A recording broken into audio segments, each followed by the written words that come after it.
Hey guys, welcome back to the show. We have a great solo episode for you today. I think it's great. You'll tell me if it's great. Really, what I'm going to do today is I'm going to answer a few of the questions that we've received from people on Instagram. And so we picked these questions because they're questions that we see a lot and figured that everybody could benefit from me answering the questions here instead of answering comments on Instagram and then only a few people see it. And so we're going to talk about osteopenia. We're going to talk about human growth hormone for longevity. I'm going to touch on the value of biological age test for health and longevity. And I'm also going to give you a few little, a couple of the bigger takeaways I took away from RadFest, which is a life extension conference that I attended recently in Anaheim and spoke at. And I got to sit in on other people's talks, and there were a few that really blew me away. And I definitely wanted to share them with with you guys, the audience, and to kind of bring you up to speed on some of what's happening in this longevity space. So before I jump in, I'd love to invite those of you who are not yet signed up to the newsletter to sign up for the newsletter.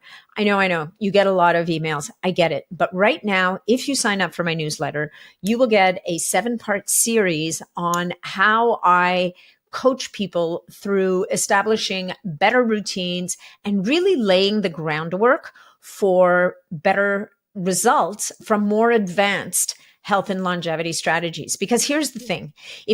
Let's say you're going to go in and spend a lot of money on, exosomes or some kind of longevity treatment, or take some kind of super expensive longevity supplement. If you are in a state where your diet's not dialed in, you're not sleeping, you're not taking care of stress, you're not moving or exercising properly, you're not really addressing the foundations, your hormones are out of whack, all of those things. It's not that it's not going to work, but it's not going to work as well. And you're going to be wasting a lot of money because the body will not optimize unless it's in a state or pretty close to a state of homeostasis. Homeostasis is just a really fancy word for being in balance. So that 7-part series, I actually wanted to just create this one little kind of giveaway as an incentive for people to sign up for the newsletter. And when I saw the information after I'd written it down, when we had packaged it up and it came back to me, I was like, holy jumping, this is more like a small book. Nobody's going to want to really read a whole book. And so we went away and we created an email series so that it would be delivered to you in smaller chunks and more digestible. So I've gotten some great comments on it so far. So if you're not a member of the newsletter, then definitely join up, go to natnidham.com. There's a red bar at the top. Join Nat's newsletter, sign up for the newsletter there, and you will start to get that series. Okay, let's get into the questions because that's what you're here for. So the first question that was asked was osteopenia. In premenopausal period, if I'm diagnosed with osteopenia, is this an issue? And the short answer is, heck yeah.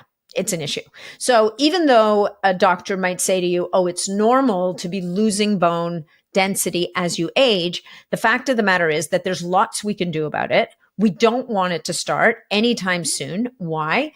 Because osteopenia is the precursor to osteoporosis. And osteoporosis is kind of what it sounds like. Osteo being bone, porous being porous.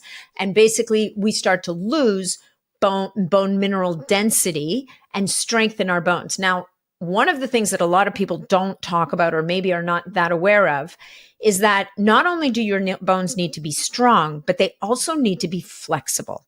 And so bone mineral density is really just part of the answer.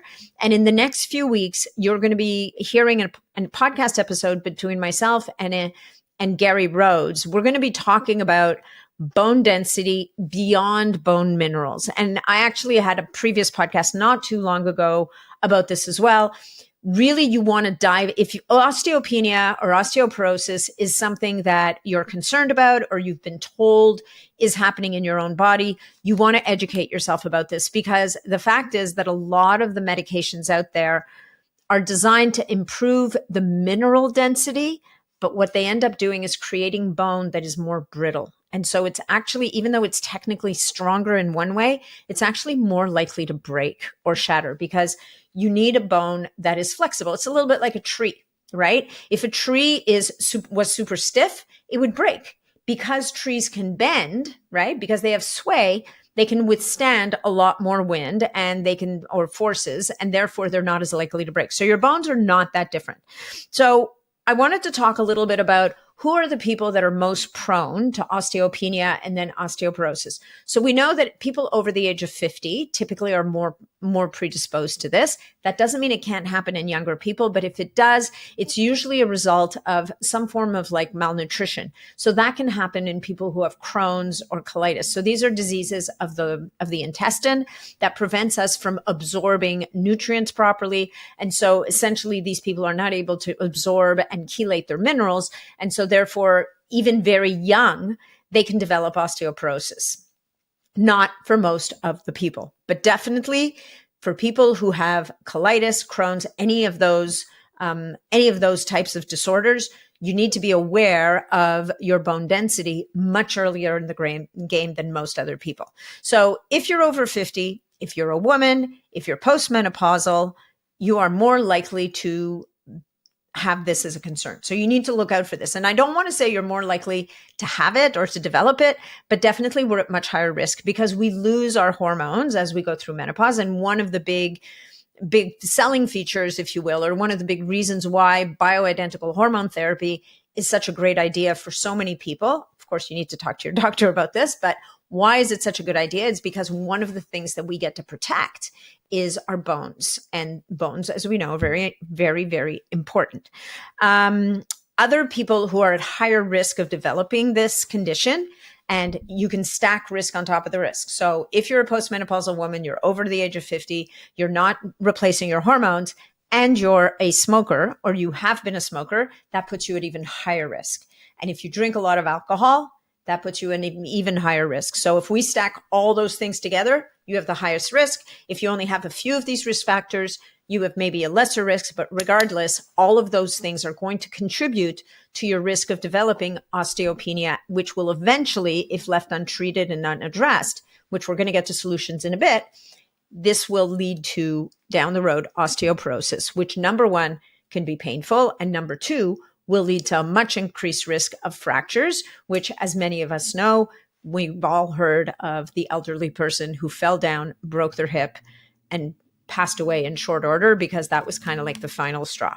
So what are some of the other conditions that can drive higher risk of osteopenia? So having hyperthyroid conditions, so hyperthyroid, a thyroid that's overactive, can actually also increase our risk.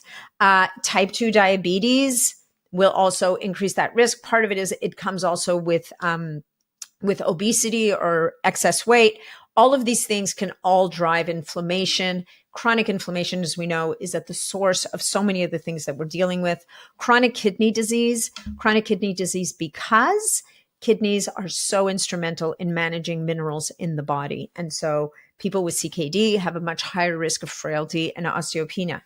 Now, I mentioned earlier that people with things like Crohn's, colitis, and even non-addressed gluten intolerance or allergy full on, like those people suffer from malnutrition. Any kind of malnutrition obviously will lead to a higher risk, which means that also people with a history of eating disorders and anorexia, at a time when your bones should have been building density when you were younger, this can leave you more vulnerable to osteopenia and osteoporosis down the road. So it doesn't mean there's nothing you can do about it. You can always correct these things, but you need to be aware of it to correct it. So first we're going to talk about the risk factors. Then we're going to talk a little bit about what you can do about it.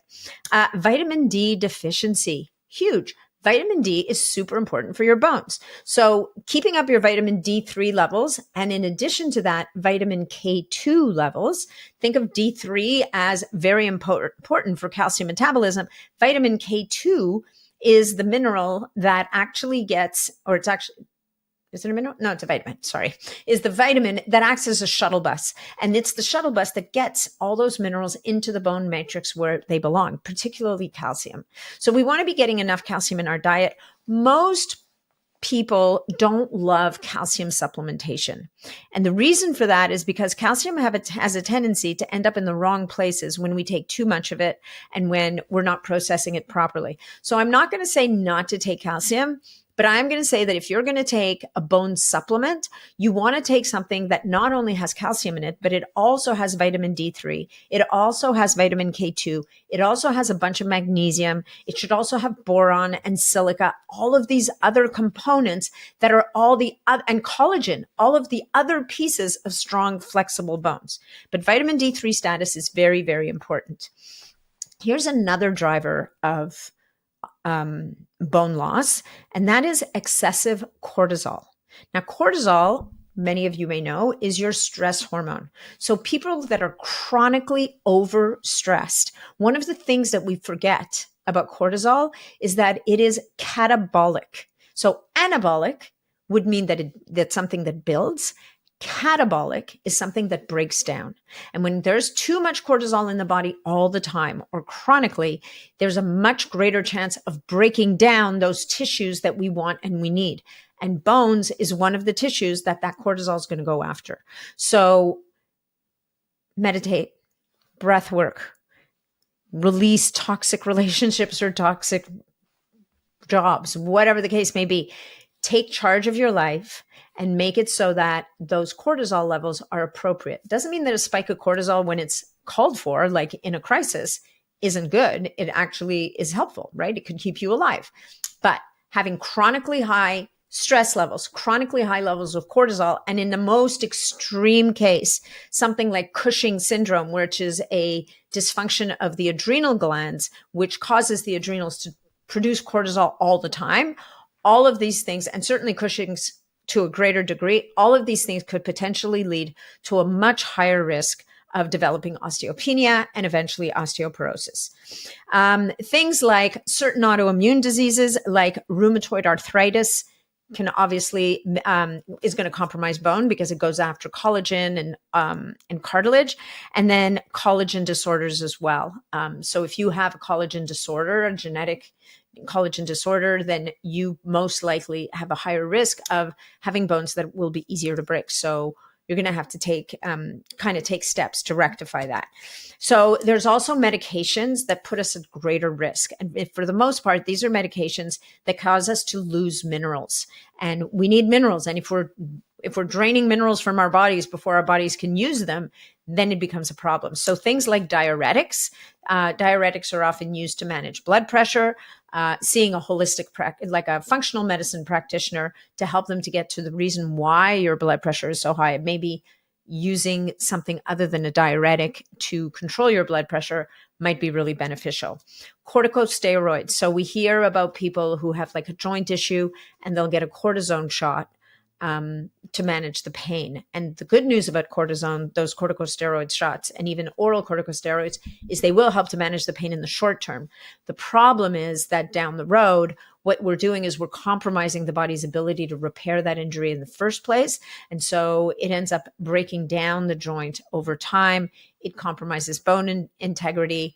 And it's a vicious circle. So I'm not saying never, never, never get a cortisone shot, never, never take corticosteroids. Just be mindful that you want to assess your risks, make sure with your doctor that it's really the only strategy available to you, and try and manage that in any way possible and use it as little as possible. So, there's the interesting thing is right now is there's so many regenerative therapies around, things like exosome injections, both systemically into joint spaces.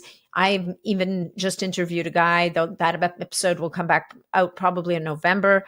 I interviewed a doctor who's having really great success restoring cartilage just by injecting exosomes into bone. So it is amazing what's new that's coming to the forefront in regenerative medicine. So there's so many other ways than corticosteroids sometimes to manage that pain. Seizure medications can also lead to increased bone loss. In that case, look, if you have seizures and you need to manage them, you're not going to have a choice. So probably what you want to do is sit with your doctor, understand how those seizure medications may be increasing that risk and mitigating it, whether it's by taking more minerals, whether it's by doing some of the lifestyle stuff we're going to talk about later. You're going to want to offset the effects of the seizure meds by better nutrition and lifestyle and supplementation practices.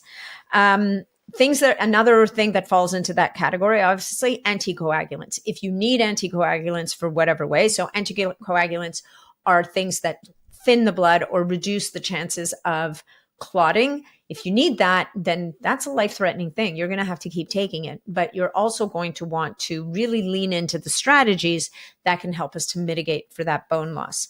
And last but not least, and this one is, in my mind, something that most people could either be using for a shorter period of time or avoiding altogether, and that's PPIs. And PPIs are proton pump inhibitors. Very often, those will be prescribed to people who are suffering from GERD or acid reflux. So this is when you eat a meal and you get that crazy heartburn, and then your doctor might say to you, no problem, just take this PPI, it'll make it go away. That's great, except for the part that what PPIs do is they stop your stomach from secreting digestive enzymes and stomach acid.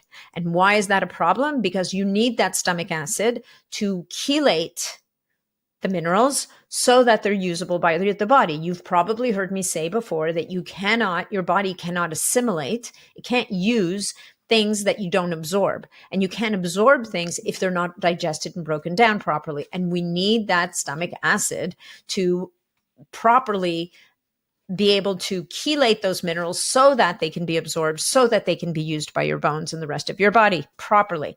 So PPIs are a bad idea, folks. Make the changes to your diet instead. Find yourself a nutritionist, a health coach, a functional medicine provider who will work with you to understand, is it really too much stomach acid? The PPIs block you and stop you from making stomach acid? Or is it what we commonly see, which is too little stomach acid?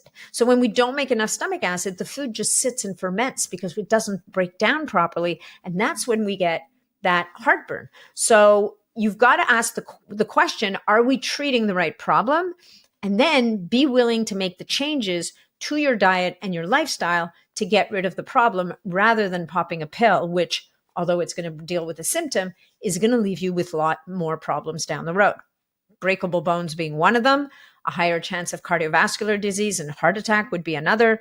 The list goes on and on. But we're talking about osteopenia. So PPIs, bad for osteopenia. All right. So what can we do about osteopenia? So number one, if it's related to hormones because you've gone through menopause, then talk to your doctor about bioidentical hormone replacement therapy, because replacing or replenishing your hormones is going to have a massive impact on your ability to maintain strong bones. Now, maintaining strong bones isn't just about hormones, though. It's also about physical exercise. Strong bones need strong muscles. So you need to work on your muscles so that you can work on your bones. And that means you're going to want to lift heavy things. And that's right, ladies. I'm sending you to the gym to work with a trainer and lift heavy stuff. I'm not talking about doing your grandmother's workout with like 2 cans of tomato sauce or little 2 or 3 pound weights. That is not going to help you to build strong bones. What's going to help you to build strong bones is building strong muscles. And that means you're going to lift really, really heavy things with the guidance of a trainer. So you don't need to do this every single day. You can lift super heavy stuff once a week, twice a week, and get all the benefit that you need. You can then go and do your yoga. You can do your exercise. You can cycle. You can do any kind of gym classes that you want, whatever you want. But if you're not lifting heavy things and building and stressing that bone, you're just not going to build it. So I'm going to give you a couple of kind of techie ideas to doing this. One is, if you live particularly in the States, I don't think there's too many in Canada, there's these machines called ARX machines. These are AI machines that they're kind of weightlifting machines, but what they do is that they generate a force against you. So let's say you're doing a chest press, the machine is pushing back against you as you're doing that chest press. And your coach is pushing you to push against that machine as hard as you can. The machine's going to calibrate its pressure so that it just allows you to make progress, but you're having to work for it every single step of the way. What those machines essentially do is they almost cause the bone to bend. They actually do. They cause the bone to flex a little bit. And that flex in the bone is what stimulates the fibroblasts to build more bone. So that is a great way to do it if you happen to have access to ARX machines. You can Google ARX gyms or ARX machines in my area. There's tons of them around. You just have to find a place that's got them. Another gym that specializes in treating bone, in resolving bone issues like osteopenia and osteoporosis is OsteoStrong. Now, this is a franchise chain. They're all over the US. They're starting to spread out across Canada as well, a little bit more slowly here, but definitely a great, great strategy for maintaining bone density. Going a little further, we have sauna, happens to be a great way to manage bone density because sauna increases levels of testosterone, it increases levels of growth hormone, and it can help to support the bone density. Now, it's not going to do it on its own. You still need to be exercising. You still need to be pushing weight. Okay. Another one is power plate, like a good vibration plate. So one thing about vibration plates, and some of you may have heard about this. So this is literally a plate that you stand on and it vibrates at a very high frequency. And this was technology that was kind of tapped into by NASA back in the day when astronauts were coming back from space without gravity's action on their bones. If they were in space for a long time, they noticed that they were losing muscle mass and it was compromising their bones. Now, the power plate technology is something that was used for astronauts to regain that bone density. The good news about the power plate is you can get your own. The next good news is there are power plates in every OsteoStrong, I believe, has a power plate. Plus, a lot of gyms have them. The bad news is that they will set you back a fair amount of money. Now, I'll be talking about that power plate in that episode with Gary Rhodes. I think it'll probably come out in November. But if you want to check it out, it's powerplate.com. And if you're really I'll put a link down below in the show notes along with a discount code for those of you who are interested in it. It's a little bit of an investment, but it's something that you can use not just for bone density. You can use it for working out, for stretching, for yoga. It's actually a really cool piece of technology, but it is a bit of an investment. I'm not going to lie. Carrying on the investment side, Katsu bands can be helpful as well. Katsu bands can be helpful because these are variable blood flow restriction bands. And when they restrict the blood flow to your muscles, the muscle sends a signal to the brain saying, oh my God, we're under stress. Help us out. The brain sends out growth factors, growth hormone, testosterone. Noticing the theme here, growth hormone, testosterone, and all of those factors help to stimulate muscle growth and to some degree as well, bone growth. But I'm going to say this again. It doesn't replace lifting heavy stuff. You can use your Katsu to get the same effect of lifting heavy stuff with lifting less heavy stuff, but you're still going to have to exercise. So I'm not letting anybody off the hook, guys. Exercise is key. Diet is key. Eating protein like it's your job is critical. Eating healthy fats, super critical. If you're into vegetables, I think vegetables are pretty important. Eat your cooked vegetables, have a little bit of olive oil with them, have some lemon juice, because what does lemon juice do with greens? It makes the calcium more bioavailable to you. So using these strategies, all of these strategies can be helpful. But weightlifting, I would say, is paramount. Your diet is paramount. And maintaining those hormones, doing the bioidentical hormone therapy is also really, really important. Did I leave anything out? How would you measure your bone density? How would anybody know? So the gold standard, most common way of measuring bone density is the DEXA scan. DEXA scan is actually relatively easy to get a hold of in the States, a little less easy in Canada, but you can get a regular DEXA scan and it's going to give you an idea of the mineral density of your bones, which is great, except that what DEXA doesn't tell you is about the quality of your bone. So there's newer technology out there right now. I think there's an ultrasound and some kind of another imaging one. This is what I'm going to be talking to Gary Rhodes about in that episode. So there's newer technology that is around for measuring bone density. And I'll be sharing that in a podcast in the next few weeks. But anything that you do right now is better than nothing. So even if all you have access to is a DEXA scan, which frankly has been the gold standard for a really long time, it's a really good insight as to whether or not there's something you need to be working on right now. And it's fair to say that anybody over the age of 50, especially women, needs to be thinking about their bone density. And I'm not excluding men, because men can also have issues with their bone density. Just in their case, it's usually less hormonally driven and more driven by if they've got some kind of massive digestive issues going on or using PPIs. All right. Well, that took up most of the time I was going to talk today. I'm going to answer a couple of other questions, because one question, it seems to be a bit of a ripoff to say I'm doing a Q&A and only do one question. So another question that came in was, can using human growth hormone enhance longevity? The answer is yes and no. So the trick with growth hormone is it's very nuanced.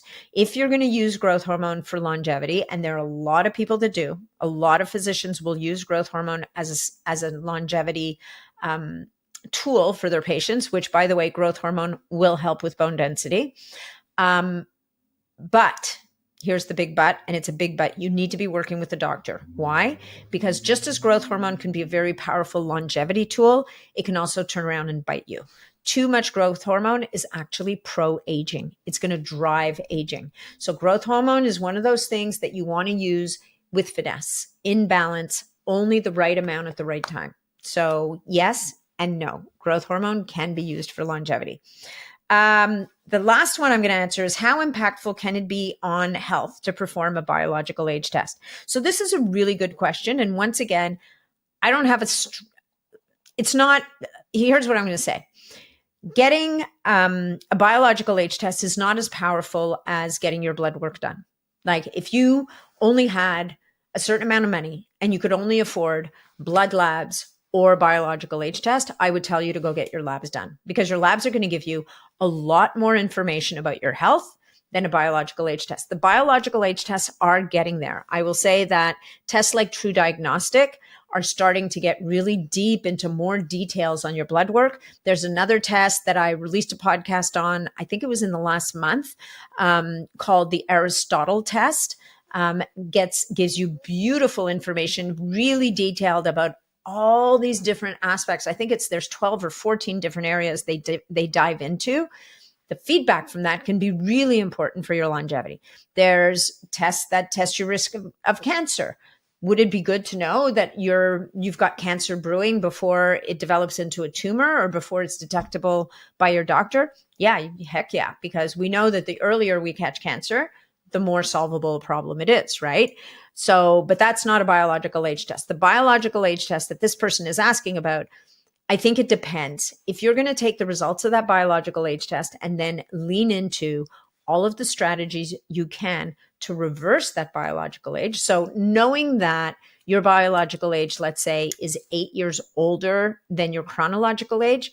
So Stephen Horvath's study on this, when he was looking at DNA methylation, he was able to say that people who were, I think it was 7 or 8 years older than their chronological age had a 50% higher chance of all-cause mortality than people who were on track with their chronological age. And people who were 7 years younger than their chronological age had a 50% lower chance of all-cause mortality than people who were in line with their chronological age. So the short answer is getting that biological age test done, understanding if your body seems to be aging faster than it should be at a cellular level, can certainly give you insight into how seriously you need to step up your game and what are all the things you need to be doing to kind of reverse that trend. Because if you're older, we know you're not going to, the data seems to point to people not living as long. You're kind of burning the candle at both ends. The system is burning out a little bit. So I guess the short answer is yes, if you're ready to act on the data. If you're not ready to act on the data, and I've had a few clients who said to me, you know what, it would stress me out too much. I don't want to know. Wouldn't be my choice, but I have to respect people and meet them where they are. And if you're not ready to kind of get access to that information and be ready to really act on it, which means you might have to make some big lifestyle decisions, changes. You may have to go get treatment for something. You may have to change your diet, change all of the things that you think you're doing well. If you're not prepared to do that, then maybe it's the kind of thing that's going to stress you out too much. So you really have to know yourself to understand how much value you're going to get from doing this type of testing. I would say I mentioned a couple of tests. I have podcasts with both of them. I have, if you go to natnidham.com, Nat recommends, there's links and codes. and links to the interviews, more importantly, so that you can listen to the interviews and hear for yourself what these people are doing and if this is something that resonates for you. So those are the questions that that I'm going to answer. There's another one here that says all longevity peptides have angiogenesis as a process, therefore cannot be used because of cancer. And unfortunately, this is not a complete question to me. First of all peptides do not do not act through the mechanism of angiogenesis. What angiogenesis is the development of new blood vessels. There's a couple in particular that do, like BPC 157 can drive angiogenesis, which is part of the mechanism of how it's so great at healing things like ligaments and tendons that don't get a lot of blood flow. There's not, right now, I've not read any studies that show that BPC 157 drives cancer risk. However, has it been studied enough? Should you consider using BPC 157 if you have a pre-existing cancer or you have a heightened risk of cancer? Out of an abundance of caution, I would say probably not. It's probably not a good idea. Definitely you need to talk to your doctor about this. But I would not go so far as to say that all the longevity peptides drive angiogenesis, because they don't. The bioregulators, for example, the small chain amino acid, small chain peptides like apidolon and the blood vessel bioregulator and the thymus bioregulator, all of those bioregulators do not drive angiogenesis. It has nothing to do with their mechanism of action. So they would not be a factor. Now, again, don't have a lot of data about these things in the presence of cancer. So if you have cancer, you need to work with your team, your healthcare team. And if you're looking for a more alternative or more holistic team, I would say go check out Dr. Nation Winter's work. She herself doesn't necessarily work with patients anymore, but she's trained hundreds, if not thousands of practitioners, as well as medical doctors who kind of bridge this gap between oncology and holistic care so that they're not just leaning on the conventional medicine tools, which I'm not going to throw them under the bus, because sometimes you need to have a tumor removed. Sometimes somebody needs chemotherapy. Sometimes they need radiation, but they also look at how else can we support the body? How can we support the whole person to help them to heal emotionally from this as well as physically? So I think there's just a lot more to the cancer story than we tend to give credit for. And again, in September, I released an interview with Dr. Nasha Winters. And if you haven't listened to it yet, I would really encourage you to give it a listen, because if you or anyone you know is dealing with this, her message is beautiful and she's got some incredible resources out there for people. So that's it for the cues of the Q&A. I might have to do RadFest on another day, because I'm now, let me talk to you a little bit about RadFest. So RadFest is a really interesting conference. It's different than the biohacking conferences.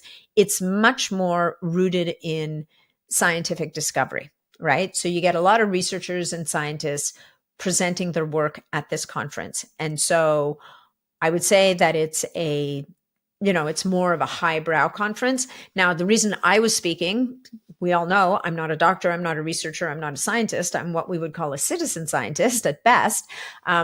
They this year started a new track that was off in another room, where my sense is what they were doing is they were trying to speak to more of the consumers, whereas the big room was speaking to consumers, but also to other physicians and scientists and researchers. So I spoke as part of the Women's Longevity Lab, which was actually a beautiful half day. There were some really great speakers in there. But that's not where I heard things that I heard that really kind of rocked my world. Two of the things that I've heard that really kind of made me stop. When we talk about extending someone's life or helping people to live longer, there's a doctor and researcher out of UCLA. Actually, maybe he's not a doctor, but definitely he's a researcher and scientist out of UCLA by the name of Dr. Shelley Jordan. And Dr. Shelley Jordan is using exosomes what he's doing is he's basically giving a systemic injection of exosomes. And Dr. Jordan, if you ever hear this, forgive me for oversimplifying your work, but just to make it digestible for people, he's developed a particular ultrasound machine or technology that targets a very specific part of the brain in the hypothalamus that controls the aging clock. So with this ultrasound, he's able to target that part of the hypothalamus. Then he injects the exosomes he started off with animals. Now he's doing clinical trials on humans, actually. And what the ultrasound does, it causes dilation of the blood vessels in that specific area of the hypothalamus, which drives the production of sticky proteins or makes things stickier. And somehow this attracts the exosomes exactly to that spot. So he explained in his talk that if you give somebody an exosome injection and you did nothing else, maybe 5% of those exosomes will end up in the brain. And part of the reason for that is you've got this blood-brain barrier, plus you've got all this other stuff going on in the rest of the body that needs repair. The body doesn't consider aging to need repair. It considers aging to be just a thing that happens as you age. So if we want to really target aging, he's discovered that by using this ultrasound and doing this exosome injection, he can literally turn the aging clock backwards. Mic drop. That was pretty mind-blowing. What's even more mind-blowing is he's standing up there as an example of someone who has done this. And I can tell you that he is 75 years old and he looks extremely good and extremely like there's an energy about him that you would never associate with someone in their 70s. He also has a picture of his wife, who is 65. He says has done no work at all, who looks kind of like she's maybe 50, maybe. So this is not widely available yet. It is still in the research phase, but I found that to be incredibly mind-blowing and interesting. So I thought I would bring it to you. The one other thing that I'll share with you tonight, and there's going to be other podcasts coming with some of these guests, is a cancer test that tests the presence of cancer at what they call stage 0. So it tests cancer before there's any visible tumor that anybody could see. And what they're doing is they're looking for certain cells in the blood that would be released by that baby before it's become a tumor. And the presence of those cells or how many of those cells are present would indicate whether or not there's a cancer brewing. So there's a podcast coming on that. So I know you have a million questions. I have a million questions too. Like, what is their false negative rate or what is their false positive rate, and give us more detail. So I'm going to be providing you more detail in a future episode of the podcast. Promise you it'll be out before the end of the year. We don't even have it scheduled to record yet, but it's in the works. So that's it for now. I hope you enjoyed this and that you learned some stuff. The osteopenia, osteoporosis question really kind of grabbed me because I think it's such a good question. And it's a question that so many of us really need that information for. So hopefully you enjoyed it. And keep the questions coming. I'll do more of these Q&As as time goes on. And hopefully I'll be a little less chatty about the one question and give you more answers to more questions. But that's it. So thank you so much for being here. If you got value from this episode, please make sure that you share it with your friends, your family, your networks. And if you really enjoyed it, please make sure to leave us a review on whatever platform you're listening to the podcast on, because that is how we get more visibility. So thanks again for being here, and we'll see you again soon.